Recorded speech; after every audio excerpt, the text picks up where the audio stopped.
Hola, ¿cómo estás? Me alegra tenerte aquí de nuevo. Bienvenido a este nuevo capítulo de Psicoinfantil Adolescente. Hoy finalizamos el contenido especial sobre salud mental adolescente. Vamos a enfocarnos en psicosis y conductas de riesgo. Entonces, ya nos vemos.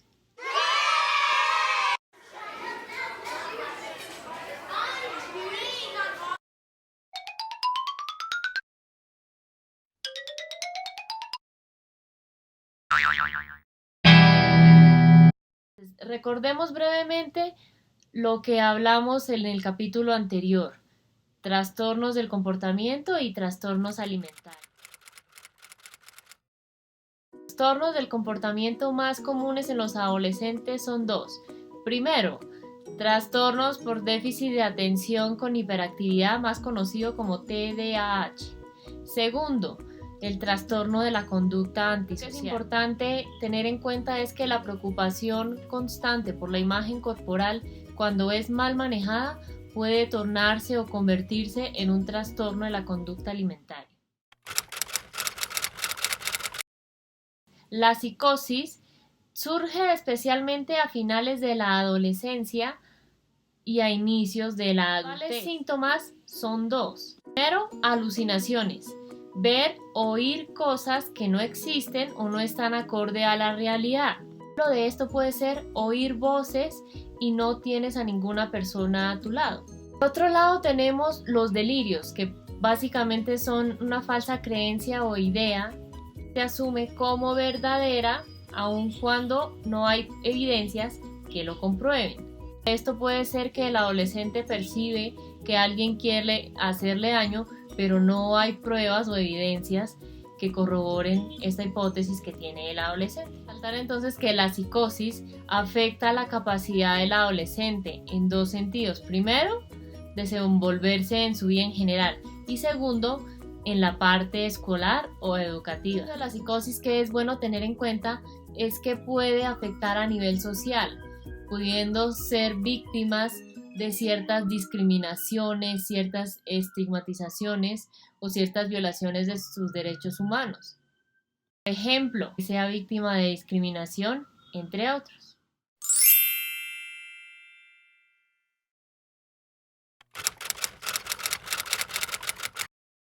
Básicamente, una conducta de riesgo es cualquier conducta nociva o perjudicial que puede perjudicar, en este caso al adolescente, a nivel físico y mental. ¿Por qué sucede esto entonces? Por factores como el adolescente o la adolescente tiende a no percibir el peligro real que tiene este tipo de conductas. Segundo, problema para manejar sus emociones. Sabemos que la adolescencia es una etapa en la que lo que tienen en su cabeza, en sus emociones, los cambios físicos, provocan muchos cambios emocionales, pero una cosa es esto y otra cosa es que no cuenten con las herramientas adecuadas para saber manejar sus emociones, tanto positivas como negativas. Otra cosa puede ser, por ejemplo, la exposición a la violencia. Entonces, por ejemplo, cuando son víctimas directas o indirectas de ciertos eventos violentos, esto puede producir que caigan en conductas de riesgo muy nocivas para su presente y su futuro más cercano. Hablemos de algunas conductas de riesgo para que entendamos un poco más a qué estamos haciendo referencia. Entonces, una de estas es el consumo nocivo de sustancias, que puede ser de alcohol, de marihuana, entre otras. Algunas cifras de la OMS refieren que en el 2016 el consumo de adolescentes que se encuentran entre los 15 y los 19 años de edad oscilaba más o menos en el 13,6% de esa población. Es importante tener eso en cuenta. El consumo de ese tipo de sustancias aumenta la presencia de otros riesgos, como tener relaciones sexuales sin protección. Son chicos, son chicas que tienen relaciones sexuales y no tienen uso ni conocimiento de algún método de protección. Es decir, no usan condón.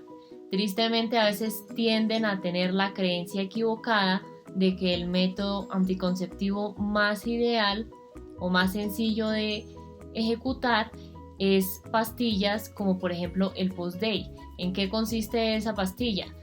La chica, luego de tener relaciones, tiene unas horas máximas que son 24 horas, y dentro de esas 24 horas se toma una pastilla que le llaman post-day o anticonceptivo de emergencia para que no haya riesgo de embarazo.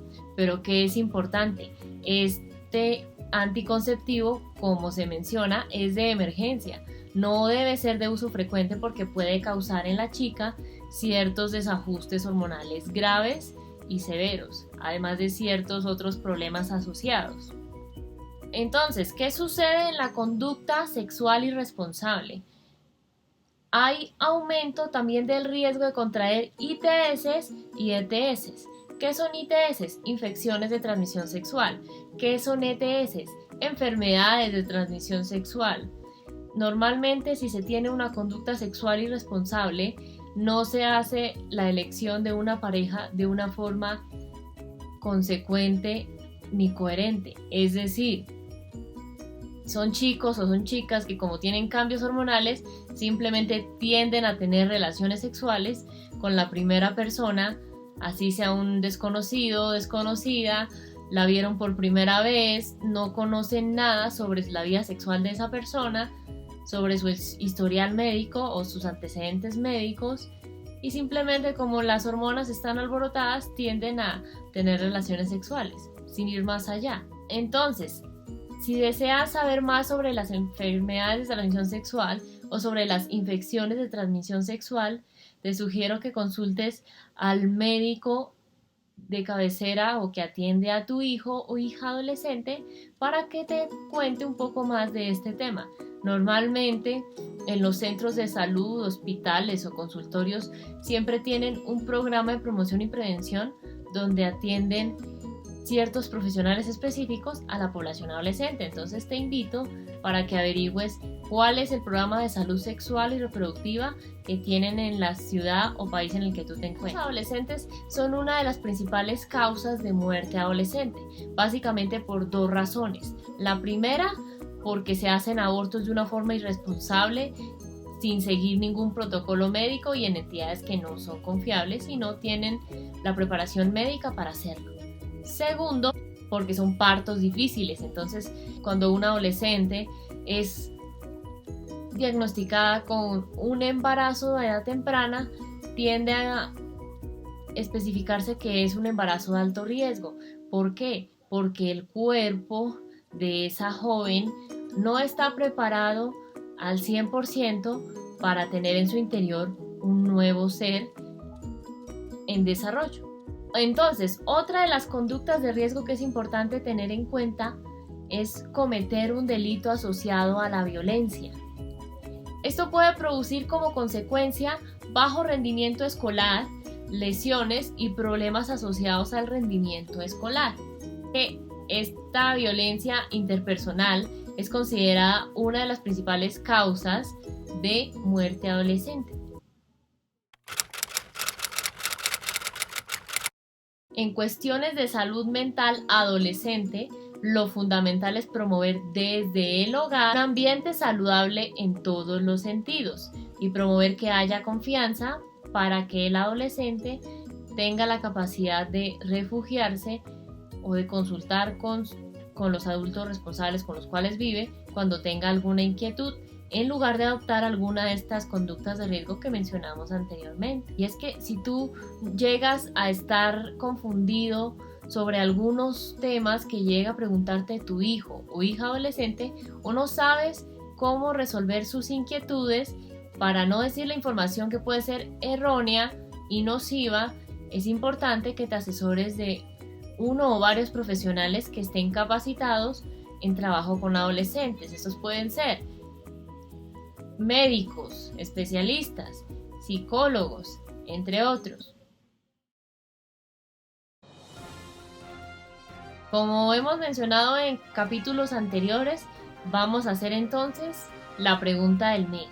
Vamos a reflexionar entonces la siguiente pregunta asociada a salud mental adolescente, a propósito de que este es el episodio final de ese contenido especial.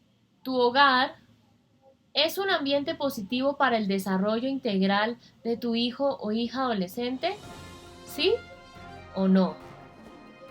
Y cuéntame un poco de tu experiencia. Entonces, te invito a que compartas tu respuesta en los comentarios, así como tus inquietudes asociadas a este tema. Te responderé lo más pronto posible. Sigamos entonces aprendiendo juntos. Recordemos que la idea es prevenir y no tener que lamentar. Entonces, esto es todo por el capítulo de hoy. Si te gustó el contenido de este video, te invito a que le des like y lo compartas en tus redes sociales. Si deseas estar al día de este y futuros contenidos, te invito a que te suscribas a mi canal donde dice suscribirse, das clic, así como a mis redes sociales que las encuentras en la descripción de este video. Nos vemos entonces en una próxima oportunidad. Chao.